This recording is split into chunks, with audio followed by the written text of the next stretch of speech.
What's your age? 22. Are you single? No. How long you had a man? 5 years. And how long have you had a baby? She's almost 2. So how much does he have to make to take care of you and your daughter? At least $1,000 a month. $1,000 a month? Food, groceries, car insurance, diapers, wipes. Cell phone, internet, electric bill, gas for the car, medical checkups for the kid. There's no way you're supporting 3 people on $1,000 a month. Unless you live with your parents, or we all misunderstood the question, and it was implied that she'd be working too.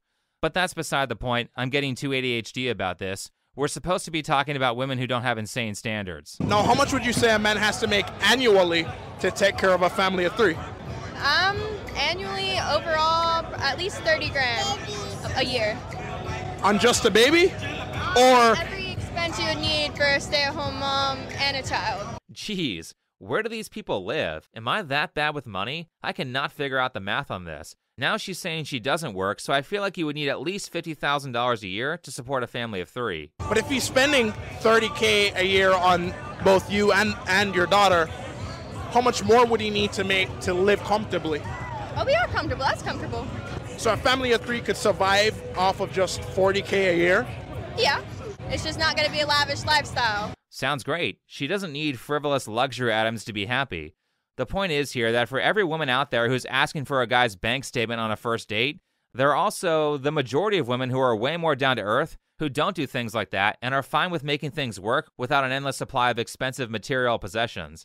However, the problem is that there are many creators on the internet these days who show very unbalanced content where, without any nuance, women are always the villain, and there's never anything like, hey, I know there's this insane grifter named Tess Holliday who said she's anorexic, despite being big enough to be on My 600-Pound Life, but there's also women like Jeanette McCurdy who aren't massive liars, who try to help people with their eating disorders. The problem with the no-nuance narratives in the modern day where people don't go outside is that there are many men whose only experience with women is this type of content, so of course if all you see is women doing bad things and you have little to no experience with women in real life, even as co-workers or in friend groups, then you're going to think that women are mostly evil gold diggers, which demoralizes people and makes them think that there is no point in pursuing a relationship.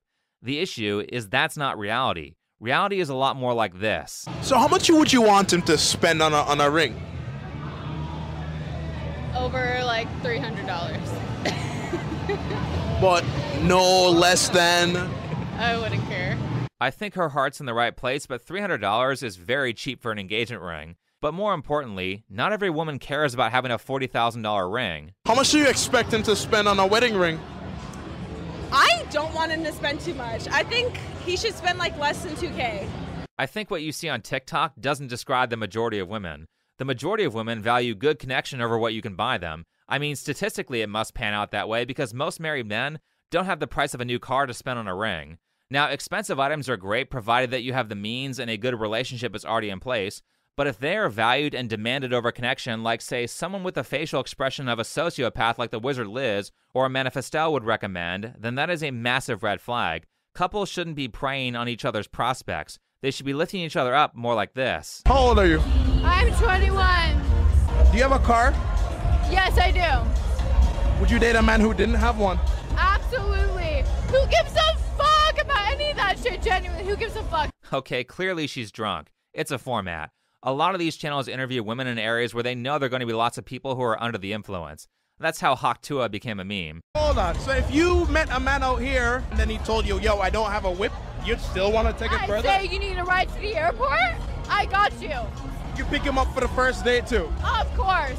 I mean, the guy should have a car, but yes, there are plenty of women out there who are willing to make a relationship work despite limiting circumstances. These are generally the women that you want and not the ones who act like perpetual children, expecting the guy to do absolutely everything in the relationship, such as your average female Instagram influencer does. The benefit of being in a relationship where both parties behave like adults is stuff like you preventing her from doing stupid stuff that's bad for her, and she prevents you from acting out around the police.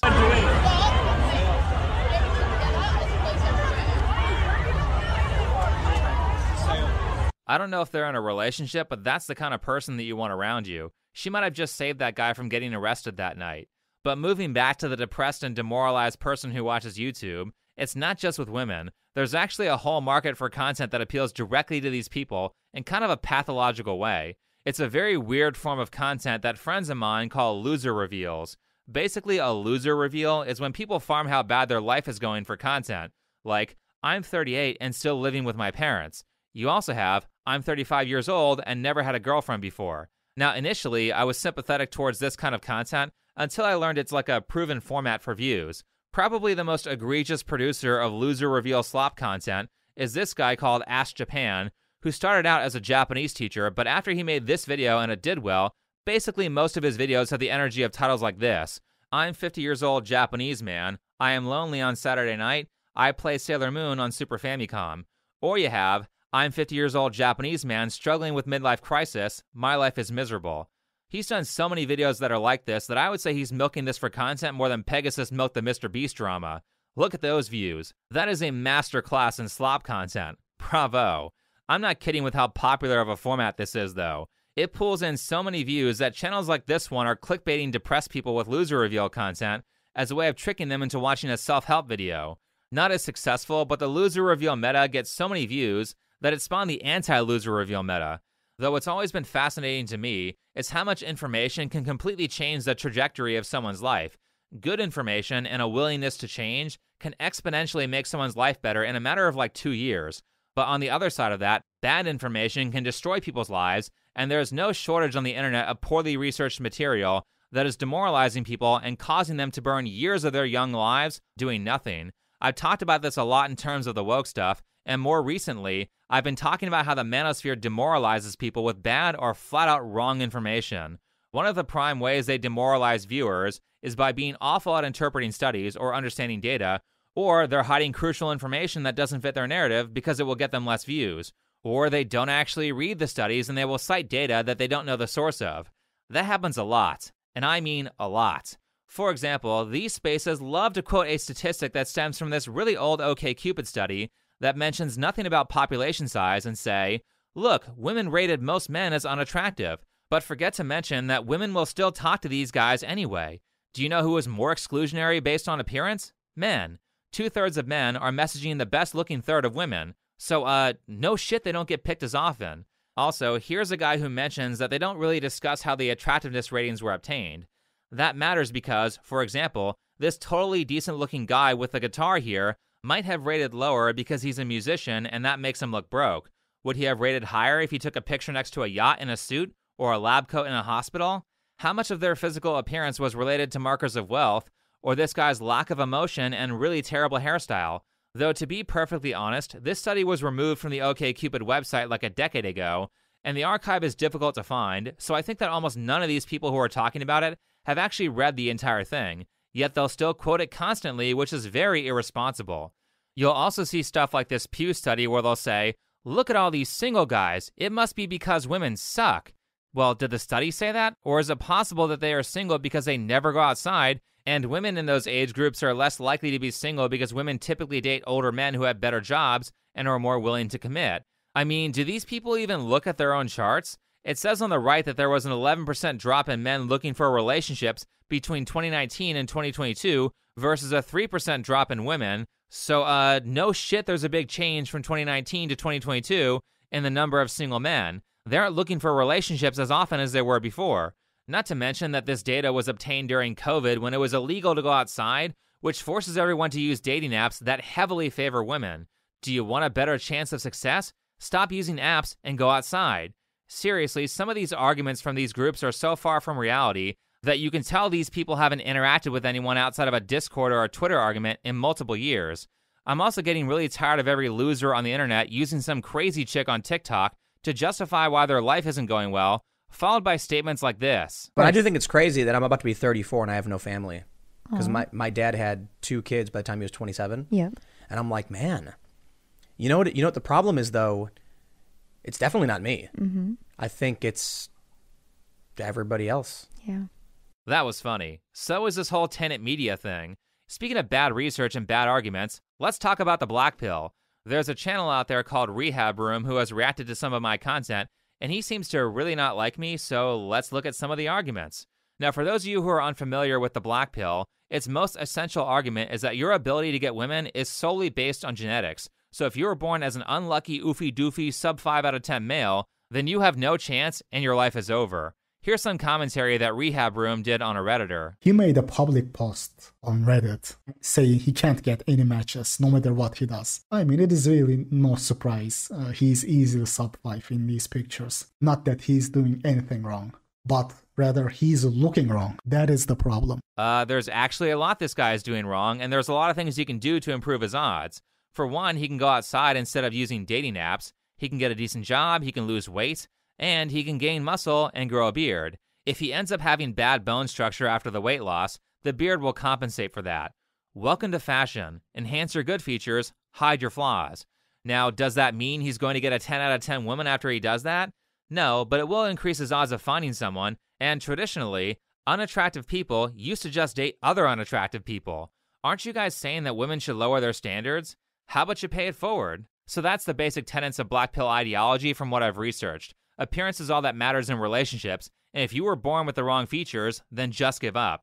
Rehab Room goes on to emphasize this point in sort of a passive-aggressive video reaction to me. Like, he doesn't specifically say that he's responding to me, but he is responding to arguments that came directly from this video that I made a few days prior, so I'm going to assume that this video, Get Better Hobbies, is a response to what I said in the video about Walter, the Starbucks guy. Let's hear Rehab's arguments. There are very few things on this earth that repulse people and make them cringe more than a sub 5 man with confidence. Today I am bringing you a prime example of this. Notice the difference in treatment these two dudes get. Not only by people they approach, but also people on social media. Like, same hobbies, same openers, the only difference here is their looks. Okay, so setting the stage here, black pillars have a lot of their own terminology, which means I'll have to translate some things. But Rehab Room is about to compare two photography channels and the types of responses that they get from female strangers. We have 1.6 million subscriber channel Danny Damien versus Z, who has 1.6 thousand followers. Danny literally has 1,000 times his following, so I'm sure there won't be any sort of skill gap between these two creators. Every response they get is going to be due to the fact that Danny is a Chad Light and because Z is a sub 5 male. Sub 5 is incel terminology that means he's less than a 5 out of 10 in attractiveness, and Chad Light is a guy who's like a 7 to 8 out of 10. Not quite a Chad, but almost. Stacy is any woman that an incel wants but cannot get. Because the guys they call Chads? Exactly. Anyway, let's continue, starting with Z. Hello guys, sorry to bother you. I'm Z. I'm a street photographer. Oh god. Brutal, bro. Just brutal stuff, man. I mean, these females ain't even hot. Not even remotely. He seems polite, positive, smiling, asking people what makes them happy, and people still looking at him like they are in a hostage footage. Okay, so we didn't have that much time with Z here, and I don't think that this was the greatest clip to choose to introduce him to an audience. A big problem with Rehab's content is that he constantly assumes that everybody knows what he's talking about, which often comes off as confusing, so I'll have to slow things down here a bit. Now, you might have missed it, but I'll remind you that earlier, Rehab Room, in a backhanded way, called Z confident. There are very few things on this earth that repulse people and make them cringe more than a sub 5 man with confidence. I'm not sure if Rehab has poor social skills or if he's experiencing a moment of confirmation bias, but Z doesn't sound confident in this clip. He sounds anxious. Let's hear it again. Hello guys, sorry to bother you. I'm Z. I'm a street photographer. Oh god.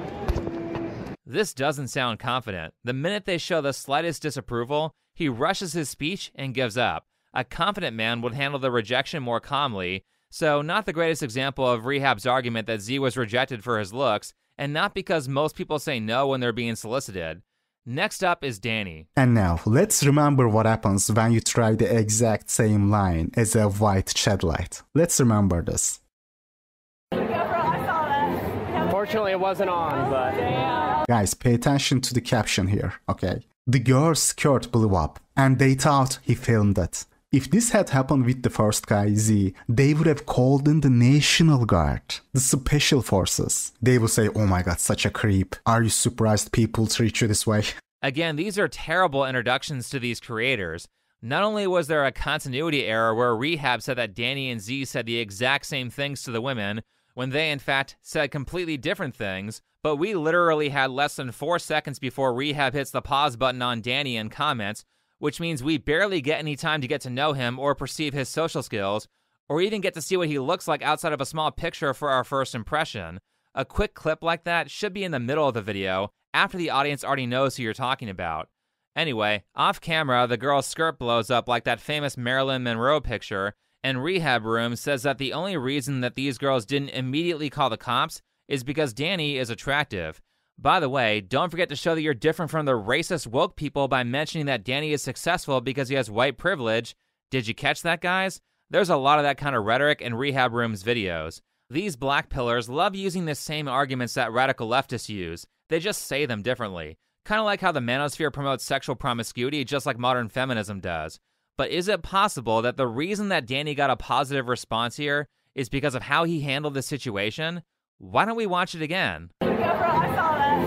Fortunately, it wasn't on, but... It's very quick, but did you notice that they did accuse Danny of being a creeper? And instead of flipping out or acting like a deer in headlights, he maintains his composure and calmly says, "Fortunately, it wasn't on." The reason women are calling the guys creeps that Rehab is accusing of being sub-5s is not because they're unattractive. It's because when women say stuff like what they said to Danny, those guys get anxious and speed up their speech, or they freeze, or worse, they get mad and say stuff like, "No, I wasn't doing that. How dare you accuse me of being a creep?" Women aren't going to feel safe around men who act like that, which is why they get called creeps. I've seen plenty of men who are less attractive than Z do well in these situations. By the way, I don't think Z is too ugly for women to like him like Rehab does. Z looks fine based on his profile picture. I swear, after watching a bunch of his videos, Rehab acts like women bring out their rulers and measure a guy's facial proportions before they decide how to treat him. It wouldn't shock me if he's never been in a relationship before, because his portrayal of women is very much like he only experiences them through internet videos. So like I said, I've seen many guys who are less attractive than Z's profile picture handle situations like this well. Now, this doesn't mean that the girl will go out with those guys, but no one is asking anyone out here, and despite what I've heard black pillars say numerous times, you can navigate these situations without women thinking that you're weird or dangerous, even if you aren't a 10 out of 10 Chad. When it is a dude women find hot, they are gonna let him get away with anything. Meanwhile, people will micro-criticize every little thing you do. "Oh dude, bro, there wasn't enough distance, not enough space. Distance should have been bigger. That is why you got rejected." "You said sorry, bro, that is why she didn't vibe with you." Cop after cop after cop. No. If some guy they didn't know started taking creeper shots, even if he was a Chad, they would not be okay with that. Well, unless they were drunk or crazy. This is where you can kind of see that maybe this Rehab guy doesn't go out that much and talk to people, because for most women, unless they're in a relationship or at least dating, they have pretty strong boundaries about those kinds of photos, especially if they're non-consensual. Let's see more from Z. Hi, sorry to bother you guys. I'm Z. I'm a street photographer and I take pictures of people. And I believe you both are looking amazing for the photo shoot. Can I take a few pictures of yours? It's okay. No, we're okay, Frank. Okay, I appreciate it. Thank you. The face of pure cringe. She's cringing out of her mind, man. Why wasn't this clip first? This is a much better clip as a viewer who has seen this for the first time, because you get more time to experience Z, which will be more memorable, and Z sounds more confident in this, which enhances an earlier point that you made. Also, from an entertainment perspective, the idea would be that you start with more attractive female rejections and bridge to less attractive women rejecting him, which is a more interesting progression because it's not a shock for him to get rejected by more attractive women if you already showed him getting rejected by less attractive women. The way you formatted this makes future moments in your video less surprising to an audience. You know, if you actually outlined your content before recording or scripting, you wouldn't make these mistakes. Anyway, I bring skill up because this is also a skill issue on Z's part. These women are in sweatpants and ponytails. On the other hand, this girl that Danny took a photo of is made up and ready to have pictures taken of her. So, no shit she said yes. I'm not going to show it because it's kind of mean, but Z picks a lot of women who look like they just got out of bed or have zero fashion sense, which means they probably don't want photos taken of them or don't like taking photos. This is in contrast to Danny, who almost always approaches attractive women who clearly know how to present themselves. He obviously knows how to get 1.6 million subscribers. Danny Damien photo kind of just seems like a thirst trap, if I'm being honest. At least it's tasteful thirst trapping. Danny is also a much better photographer than Z, and that's relevant because Danny commonly opens by showing women his work before they say yes. My name's Danny. I do free portraits for people. I make little videos. I was wondering if I could do a free portrait for you? What would I need to do? Here, I'll show you an example. Those are nice. My name's Danny. I'm a street photographer. I was wondering if maybe I could do a portrait for you. Oh, sure. For free? When Z takes photos, he just sort of randomly takes them without time to consider lighting or framing or what the person's doing. Because of that, you get these kind of family photos where people are uncomfortably standing next to each other, so of course tons of women are going to say no. On the other hand, Danny takes his time, he makes sure to set everything up, and he gives people direction when they don't know what to do. I don't know how to pose. I'm not very good at it. I will do all the work. Okay. Yeah, sure. Yeah, just look up at me. Yeah, fix your hair one more time. Wait, was that Earthbound music in the background of that video? Did I mention that Danny's a huge nerd? I could have sworn in one of the videos I heard Sonic the Hedgehog music. But of course they're going to say yes when he can take pictures like this. Good pictures are like a status symbol to women because good photographers are hard to find, professional photography is expensive, and Danny tells them that he will give them the pictures for free. And I will say that there's some very important information that Rehab Room did not show his audience, which was a compilation of Danny getting rejected. It's not that hard to find. It's one of only a handful of videos that he's done that aren't shorts. Excuse me. Could I do a couple's photo for you too? It's free. I'll give it to you. I would rather not. Sure, no problem. I'm a photographer. I do free portraits for people. Could I? Thank you. No? No thanks? All right, okay, never mind. Excuse me. Hello. This might be a little strange, but I was wondering if you like some pictures. It's free. No, we're good. Thank you. No problem. Look at their body language. Look at how disgusted those women were. So, doesn't that paint a much different picture? That Chad Light gets rejected too. He isn't just an instantly successful guy who women would let get away with anything. Remember that Rehab Room said that, by the way. Bro, even Chad gets rejected at the club a bunch before a woman says yes. Sure, it's a lot easier to get compliance from people when you're attractive, but it doesn't mean that you get to skip all the skill building, nor does it mean that skill building is worthless for less attractive people. I doubt that Danny's success rate is still low these days because he can just say, look, I'm famous, but I bet when he got started, he got rejected all the time. Rejection is sales 101. Everyone who does sales has to get used to it. Even when he approaches and gets rejected in that video, he is still super calm the whole way through, which means he probably has had tons of practice of people saying no to him. On the opposite side of that, in most of the videos that I've seen of Z, who is a beginner, he sounds anxious and uncomfortable.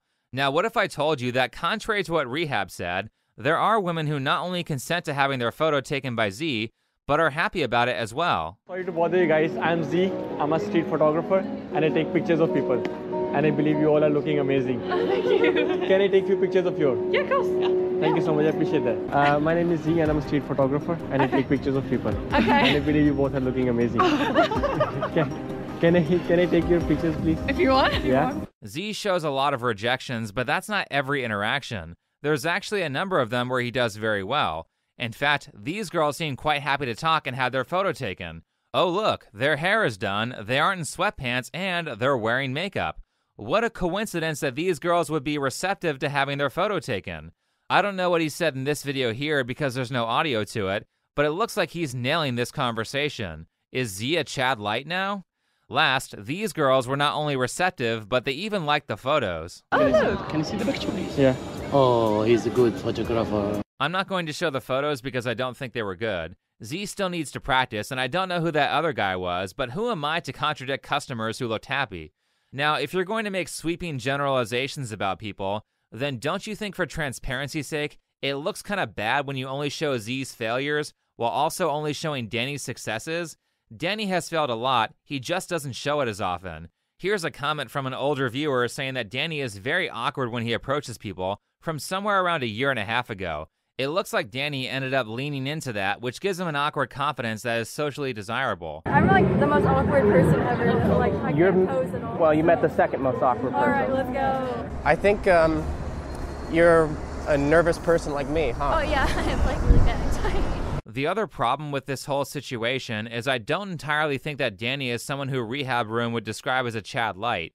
Rehab is one of those people who thinks that your life is basically over and a woman will never love you if you're under 6 foot tall, and Danny is 5'8", which is shorter than average. What's our heights? 5'8". No, he's not dating that girl in the video. It's a long rabbit hole. Here's her real boyfriend. Don't waste your time. You're welcome. But I'm old enough to remember that time that Rehab Room said that you're a manlet if you're 5'8" or below. You're a manlet, only 5'8". This is what I mean with the whole red pill, manosphere, MGTOW, black pill stuff. It's all poorly researched, which is why they frequently come to bad or the wrong conclusions.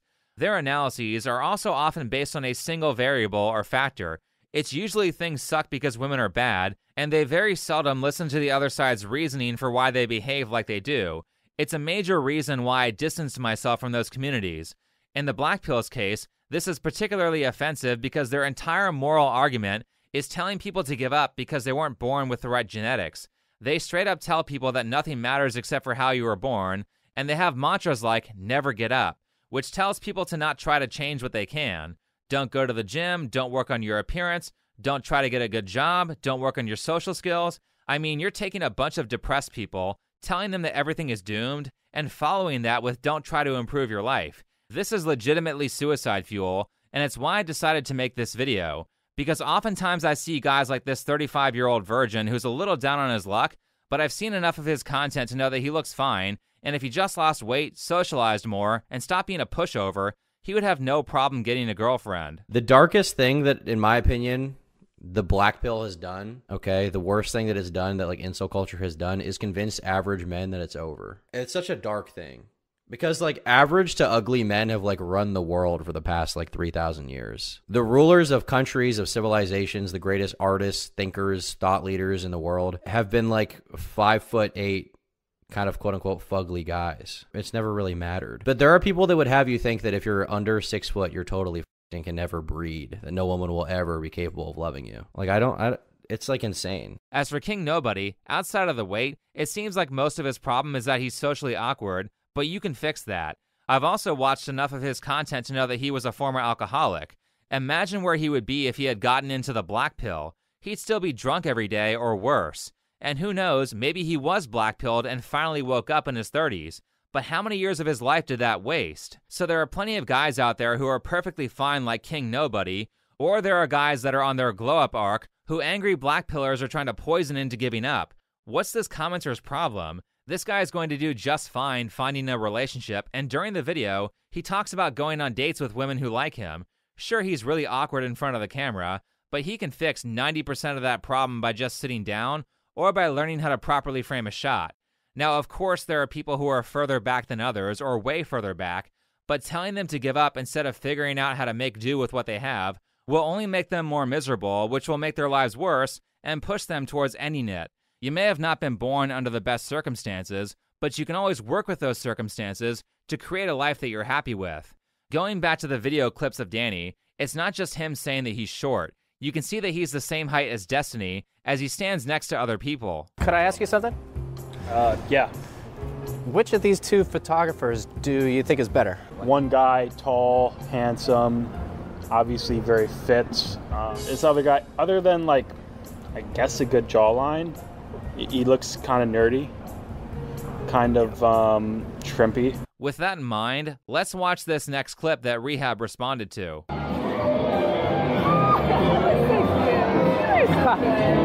Thanks. Lighting equipment. Yeah, you are super cute. Oh, thank you.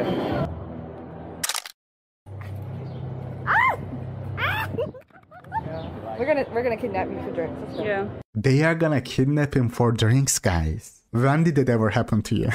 Or to even average guy, not even you, but for the Oofy Doofy as well. Like, Oofy Doofies are going to Japan to pay 500, 600 just to have a chance to have a drink with them. That is the difference. And these two chicks here are so DTF. So DTF. Both of them. He could have hit them both at the same time. So this is missing some context from yet another thing that would be easy to research.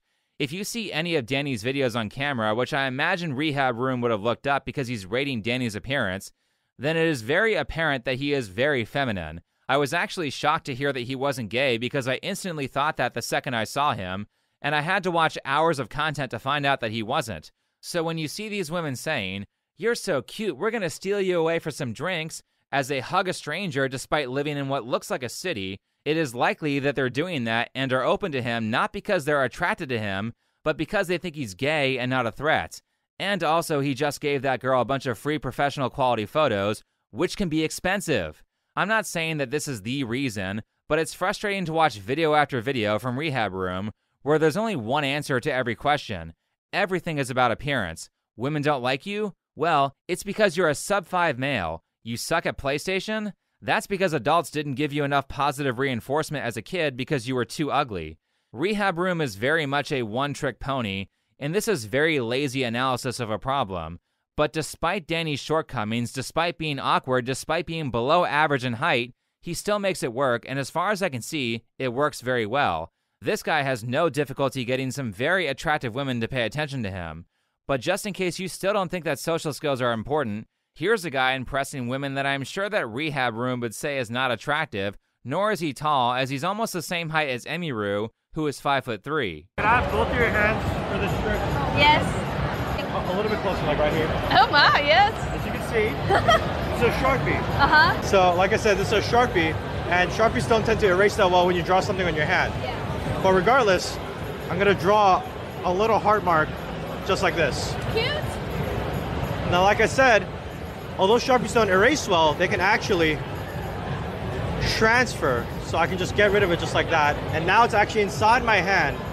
But if I flick it right inside yours, you can slowly feel the heart being drawn. And if you flip it over. What? What? What? Yeah. Wait, that was so cool. What? That was really amazing. Wow, how did he do that? How is he able to impress them despite not being an 8 out of 10? After watching Rehab's videos, I would have thought that Emiru would have called the police on him just for being in the same room because he's not a Chad. I'll wait for one of the 5 counter-arguments that black pillars seem to exclusively use. Giving DBDR solid, good, genuine advice is as effective as trying to teach your dog to speak English. It'll usually just result with him thinking you're either A, a gaslighting normie, B, coping, C, someone who hasn't watched enough of his videos and wouldn't understand, D, a boomer who doesn't understand current times, or E, Chad Stacy that could never understand. This guy did his research. This is basically every black pillar that I've seen respond to criticism. They love to dismiss alternative opinions with non-arguments. They love to say things like, "You're too old to understand the dating market, things have changed." This is despite the pure irony of them trying to explain complex relationship issues without ever having been in a relationship. So I'll wait as they cry anecdote on the magician guy despite the fact that the vast majority of evidence they use for their points is anecdotes, while at the same time the non-anecdotal research they use tends to be very bad proof of their points. Moving on, I find it so ironic that Rehab Room considers himself well-researched when he constantly uses a univariate analysis to describe every problem in life. It's actually annoying to watch as a viewer, while he basically makes the exact same video over and over again with the same conclusion every single time. And he also uses the same 5 clips of David Goggins or cringe PUAs in every video.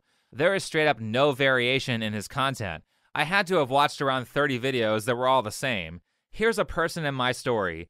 Is he attractive? No? Well, then his life sucks and nothing will ever get better. Here's a different person who is attractive. His life is on easy mode, I'm jealous, and I want him to suffer. The other day I was at a sneaker store, and the kid working there, you know, the sales associate guy, was some 8 out of 10 pretty boy. Like a legit good blend of neo-tennis features and masculine features. Compact mid-face, youthful baby face, but also a good jawline. Good hair, you know, good eye area and stuff. And just from the way he was smiling when he was talking to me, just from his manners, I could tell that he was genuinely happy about his life. It wasn't a fake expression that he puts on for customers. He probably got some action that morning, only a few hours ago. You know, I can't tell. I couldn't help but feel an immense sense of jealousy right there and then. I wanted to be like, dude, wipe that smile off your face. You're annoying, but of course, you can't say that. Manners don't allow that. Bro, I don't like people that are too happy and positive. That's sad on his part and also kind of sociopathic. But going back to standards of proof for their arguments, Rehab Room's content is full of research blunders, including using the same study multiple times to come to the wrong conclusion. It is a statistical fact that most women consider 80 to 90% of men to be below average in looks. So there is a little difference if you're a 5 or a 6. Expendable. I told you these people always have to use that OkCupid study, but really? Statistical fact? He's going to make a strong claim like that from a study that was missing basic crucial information like how many people were in it? I don't know where this claim on the right comes from or this middle graph because he doesn't cite the sources for them as far as I can tell, but let's pretend the numbers are real despite not being able to verify them. Do you notice anything? Women don't really give much of a response to anyone. Even the top guys only got about as much attention as the bottom 20 to 30% of women. To explain that, for one, you have to rule out all the coomers that message women on these apps asking for nudes, which is not an insignificant number. Obviously, women aren't going to respond to those. Second, men are the pursuers of the relationship, so of course they're going to show more interest in women. That's men's job. Women aren't supposed to approach men, they are supposed to be approached, so they're only going to do that for guys if they are above their level. Third, how were these numbers obtained?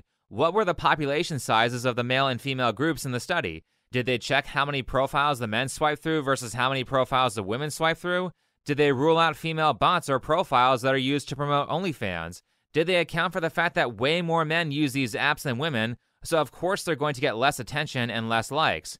So I don't think this chart is evidence that a 3 out of 10 guy would not get attention from a 3 out of 10 girl if he asked her out in person, which, by the way, is an area where he's not competing with 2 other guys, if not more, because a lot of the female accounts are bots. Have you ever tried going outside before and asking a woman out in person like a man? Grow a pair. So, welcome to research. You can't just look at the numbers. You have to critically think about how those numbers were obtained and what might be the reasoning for them. But as I've shown in this video, this is not an isolated incident. Rehab Room pretty frequently makes wild claims based on studies he clearly hasn't criticized or tried to break. I've already gone over a couple of them in this video, so I'll just give one more example here, because this one led to the most ridiculous conclusion that I saw him make. And not to say that I've gone through every study that Rehab has posted, but the ones I have were just garbage proof of what point he was trying to make, and he makes a ton of assumptions. I mentioned before that black pillars believe that everything is genetic and luck-based, and here's Rehab flat out saying that everything is luck. Luck is everything. That's why I like Harvey Dent character. He has that famous line, "This life is cruel. In a cruel world like this, the only morality is luck." It really is. The only morality of this world we live in is luck. Pure, sheer, blind luck. What matters in life, what truly matters, you cannot change. And what you can change doesn't matter all that much. Your entire life was determined the moment you were born. Like I said, these are the same things that woke people believe. You can't ever succeed because you were born black in the wrong part of town. Same shit, different day. How demoralizing. Why would anyone ever fix themselves after hearing this? Anyway, Rehab believes so much that everything is luck that he makes this argument. Even hard work is genetic. That is what a lot of people are missing. Holy shit, I cannot believe he just said that. What isn't genetic to these people? Are they going to say that accents are genetic now? Because I know they love to complain about how they can't get a girl because they talk like a foreigner. So if you're going to say that hard work is genetic, then you better have some very strong proof, because this sounds like obese people blaming their genetics because they don't understand how calories in versus calories out works. I can't work hard. I have the wrong genes. In the past, laziness has already been linked to some genetic factors, but there is actually a more comprehensive study made about this in 2021, using and comparing 2,000 Japanese twin subjects. Now, I have watched a lot of videos from Rehab Room, but I've yet to see him mention what he does for a living or what his field of study was in school. But I will say that you better have a background in genetics and psychology if you're going to accurately fact-check this study to the extent that you can make the strong claim that you made. Though considering how bad he's been with all the other research, I seriously doubt it. But whether he does or not, surely he wouldn't quote directly from the abstract multiple times. Without boring you guys with the details, I will just share the important lines from that study. I quote, "Univariate genetic analysis revealed that individual differences in conscientiousness measures were moderately attributable to additive genetic factors, to an extent from 62 to 64%. We obtained no evidence that shared environmental influences were observed. Multivariate genetic analysis showed that for the 4 measures used to assess conscientiousness, genetic correlations were stronger than the corresponding non-shared environmental correlations. Great, so we have Noah Samsen levels of research here. The abstract is just a summary of the important findings. It's not the study. Anyone who says, I read a study and quotes directly off the abstract should be laughed at. So many YouTubers do this to pretend they know how to read research, when in reality, the study is in the methodology and the results sections, not the abstract. Now surely the remaining material that he uses isn't just him parroting exact quotes that come directly from the discussion section, is it? Oh wait, he does do that. Seriously, I'm not even a scientist and I have to go around teaching everyone research methodology, which means all these YouTubers are failing at this at a beginner level. Rehab, you're supposed to be the expert here, which means your discussion of the study to your audience should include your thoughts on how the terms were defined, their methodology, and the results they got.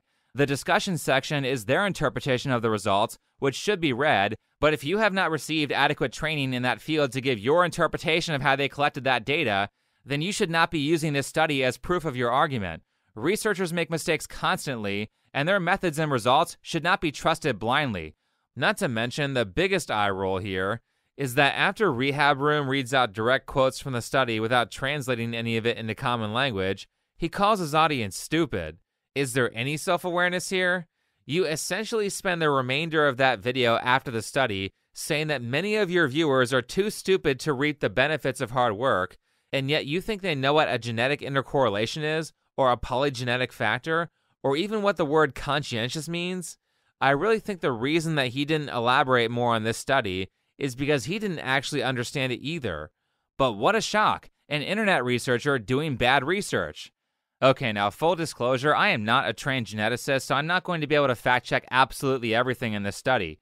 However, I do know a bit about psychology and biology, so I have a few comments. First and foremost, this study was an online survey, like it was just a questionnaire of mothers of identical and fraternal twins, followed by a personality test. When I watched this video from Rehab, I thought they were full-on taking DNA samples of genes that they had already linked to the ability to work hard, and seeing if they could predictably link them to test subjects who were hard workers. That's a way that you might be able to obtain strong evidence here. But in reality, all they did was say, hey, are you a mother of twins? Yes? Okay, we'll take this online survey and we'll give you some shopping money. This was all self-reported data, obtained in the financially cheapest way possible. The ironic part of this is that Rehab Room almost constantly tells his audience to not trust self-reported data, particularly from women. You see women do it all the time. They say, oh, I just like how funny he is. He just happens to be 6'4". Women say that it is the kindness they find most attractive in men. Like, you be the judge whether it is the truth. Hey, I recognize that study. It's the one with the huge population size from the Noah Samsen video. Though this looks like yet another study that Rehab Room didn't actually take the time to read, because he definitely would have used data from it that shows women saying they prefer an attractive face over an attractive body, because that fits his confirmation bias. So you're welcome for that. More interesting, let's look at the section about height. It says that about 10% of women said they didn't care about height, 80% said the guy only had to be taller than them, and only 10% of women said he had to be much taller. So it's not over for every guy who's not 6'10". All you have to do is be taller, so go find a woman who is shorter than you. It should be easy because women are like 4 inches shorter than men on average. But find that woman in real life. Back to the hard work study. Like I said, it was just an online survey where they ran a couple of questionnaires and did some predictive math as far as I can understand. Which begs the question of, how in the hell were they able to gauge the importance of environmental factors? The best they can do is measure common experiences like, do you play sports? But it's not like they're going to little Timmy's soccer practice. Wait, they're Japanese. It's not like they're going to little Daisuke's soccer practice and seeing how the coach interacts with the players or what the team dynamic is. So their ability to truly measure environmental factors here is almost non-existent. Even with that in mind, they still didn't say it was a guarantee that it was genetic and you're screwed if you don't have the right genes. Now, I don't know how to calculate these numbers, so I'm going to give Rehab Room heavy amounts of charitability and assume they're all correct. Even if they are right, it's still not a guarantee, which I point out because Rehab Room not only put up a graphic saying it's genetic, he also said it several times during the video. This is a brutal BP, guys. Even hard work is genetic. Guys, the more we learn about human anatomy and genetics, the more understanding we have. It turns out that hard work is also genetic. If you are not hardworking, that is fine. Don't blame yourself. Because guess what? Even hard work is genetic. I will caveat and say that he does spend about half a second at the beginning saying that this is not a guarantee, and later he says it's only one study, but he insists that hard work is genetic so many times that nobody in the audience is going to remember that he initially introduced doubt. I didn't until I had watched the video multiple times. It doesn't matter if you give the disclaimer of, there's doubt in this, if you just end up saying there's no doubt in it a bunch of times later in the video. Last but not least, I do happen to know that psychological traits that are measured by the Big 5 aspects test like conscientiousness can change with age. By the way, just for familiarity, the Big 5 aspects test is that survey that Jordan Peterson promotes all the time. Maybe this will help some people stay on the same page here, but more importantly, the researchers note that conscientiousness, as in the trait that Rehab Room was relating to hard work, can change with age. It's right there in the study, Rehab. Seriously, how does this happen every time? We have Ludwig, Noah Samson, Ethan is Online, Illymation, and now Rehab Room, making mistakes that are easy to not make if they just read the shit they were citing. You don't even have to think or have a background in the field, they just tell you. They also tell you multiple times in the study that these things are just related and they're not a guarantee. And when you say over and over again that hard work is genetic, when the study doesn't say that, it makes you look stupid.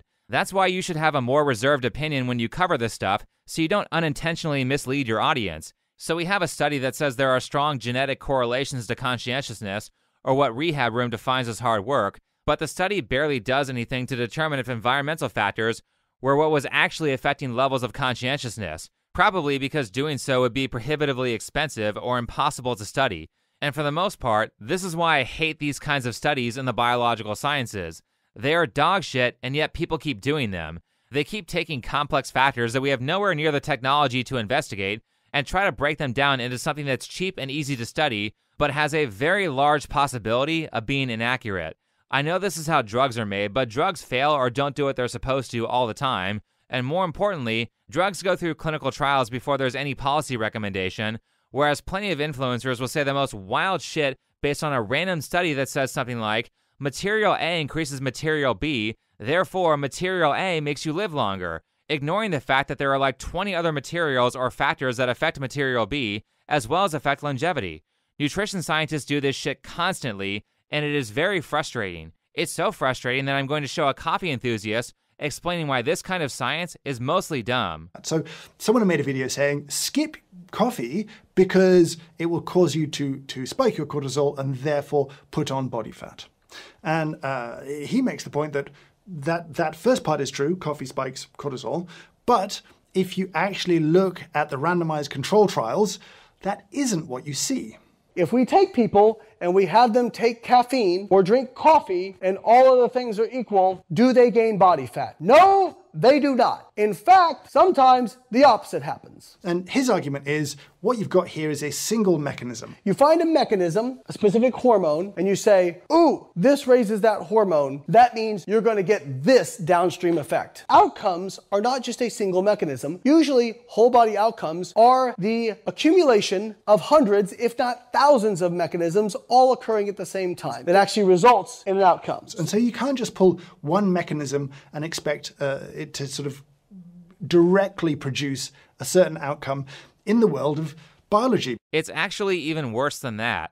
Here's part 2. The thing about mechanisms is you can just totally cherry pick them. I'll give you an example. Adenosine, mentioned earlier on, well, genuinely, it increases hair growth and hair thickness. And so if coffee does cause you to have higher levels of adenosine in the blood, then drinking coffee should give you a fuller, thicker head of hair. Clearly ridiculous. Or is it? The message of this whole video is be skeptical of simple mechanisms impacting complex kind of outcomes. So with all that said, I really just don't like how demoralizing black pill creators are. I very much think they're taking a bunch of average people who have low self-esteem, but actually aren't that bad, and making their self-esteem far worse by telling them that most women hyper-focus on things that they don't actually hyper-focus on. Sure, appearance is important, but rehab will have you thinking that if you're not a Chad, then you should just give up because your life is over. How do you see this facial expression, this cringing out of my mind face being given to you, and you can still keep doing this? Bro, just sit on your behind and play some video games. That is what you gotta do. That would be a lot more productive. And look at his bio. Oh, life is all about creativity. No, brother, you have been sold a lie. Life is all about looks, ain't about creativity. Which you had to find out the hard way. He isn't the rat. He would be better off if he spent that time looking at a wall, looking at a brick wall. He would have saved himself a lot of rejections at least. So, guys, this is what I am talking about. How much longer can you keep doing this? This is truly soul crushing, man. I don't know how you can keep doing this. Geez, this guy Rehab is such a wuss. Z gets a little pushback, and Rehab Room is like, it's over, give up. Give up on your social hobby and switch it for a non-social hobby like gaming. It's moments like this that make it very hard for me to believe that Rehab ever actually tried in his life, considering that he's so fearful of the slightest thing going wrong. For example, how do you get a good job if you're this afraid of rejection? Also, keep in mind, I found this during my research as well, but Z is a beginner at this and he's only had 3 weeks of training in photography, so of course he sucks. How is he supposed to become good if he doesn't experience failure? Does Rehab not see how he's giving toxic advice? Now, I will say that during all of my time watching Blackpill content, one of the most confusing videos I've watched was this one called How to Unlose Yourself in Your 30s, where Rehab tells people to looks max, talks about how to get a good job that pays well, and talks about how to prevent balding, which is great. I will add that if you started losing your hair, get on medical treatment and medical therapy immediately. But this was the most confusing video of his that I've seen.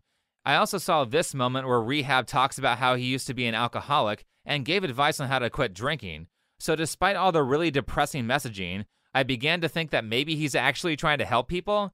Then I began to think more about Blackpill creators in general and the reasoning behind why Blackpill creators like DBDR were popular in that community and why so many people watch the I'm a 35-year-old virgin videos. I think it's because hearing other people's stories about how they're going through the same things makes them feel better.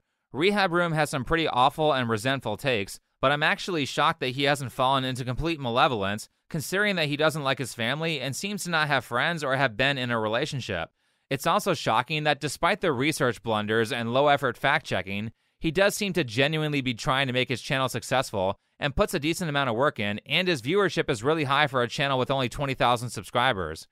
With that into consideration, I will say that if Rehab is trying to help people, then this is not the way to go about it. It's one thing to tell a relatable personal story or expose a grifter, but at the same time, if people like Rehab are making statements like, the black pill saves lives, but are constantly saying give up or you can't change things that matter, then they're going to push a lot of people into ending themselves, especially if his channel gets bigger. It's something to think about because instead of your message having the intended effect of helping people accept their lot in life, you could end up harming them. For example, stuff like this is terrible advice. But I know what people say. Oh, be honest and own up to your mistakes like a real man. No, you have to blame something or someone else.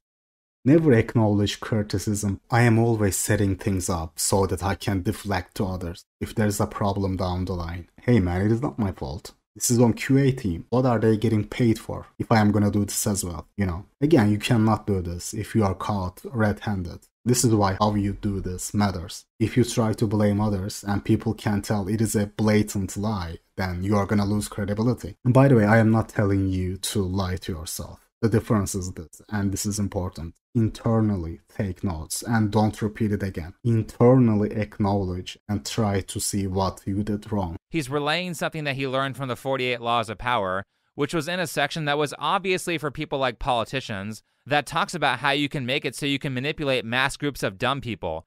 But putting this kind of thing into practice in your personal life will make people hate you. Everybody knows that guy or that girl who blames their problems on everyone else, and they don't like that person. And it's especially bad in a relationship when someone won't ever take responsibility for mistakes they've made or bad things they've done. I understand that he gave a caveat, but since no one is actually seeing his humility, I can't help but think that this mentality very negatively affects Rehab Room in his personal life when it comes to his family, friends, and potential relationship prospects, and it's why he's not doing well in these areas. It's certainly affecting his content because his entire format is just blaming others for his problems. Literally nothing is his fault. One thing that successful people do to gaslight people in tough situations, in unfortunate situations, is running the narrative that it is their bad choices that led them there. They say, oh dude, you just didn't work hard enough. You didn't try enough. Because then they can still cling on to their just word fallacy. Since we're talking about influencing others, I would highly recommend reading this chapter of Robert Cialdini's book that talks about how admitting to and apologizing for mistakes actually makes people trust you more. Obviously, this can be done sociopathically if you're an asshole, but the point is that you're not going to ruin your reputation by admitting to a fault. Now, I get it. Some people are born way less fortunate than others. Some people lose their hair at 19. Some guys grow out to be 5'1". Some people have bad facial features. But the good news is that many unfortunate things people were born with can be fixed by modern technology, and that technology is always getting better. Outside of that, you have to focus on things that you can change because that will make you feel more in control of your life and make you happier. Contrary to what Rehab Room says, you can change things that matter. It's a lot better to be ugly in a luxury car than it is to be ugly in a shitter car that's 10 seconds away from breaking down. So fight to get a good job. It's a lot better to be ugly with friends than it is to be ugly without friends. Yes, it is possible to socialize even if you're not a Chad. And last, you can work on your addictions because it's easier to be happy when you aren't a 300-pound guy who drinks every day. But most importantly, your life gets a lot easier if you don't constantly fill up your head with limiting beliefs. As for Rehab, unfortunately I didn't timestamp this, so I don't know where I saw it. But basically I watched him say that if he ever gets a girlfriend, then he's a sellout and not a true black pillar. What kind of shit is that? His obscene dedication to being a true Scotsman for the sake of consistency basically ensures that he will never get something that he very obviously wants deeply.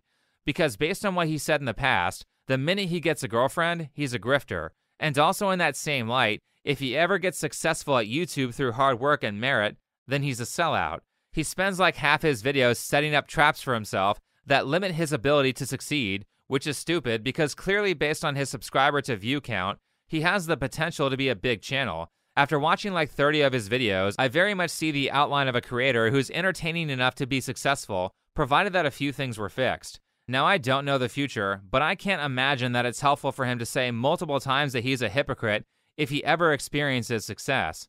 Then you have shit like this. Sometimes the damage is done in life, man. You can looks max, maybe get to a certain looks level, but you will still have that bitterness in you. You will always remember how you were treated before. You will have that jaded feeling inside you. Like, for example, if I had traded looks with that kid at the store all of a sudden, right? Poof, we traded looks.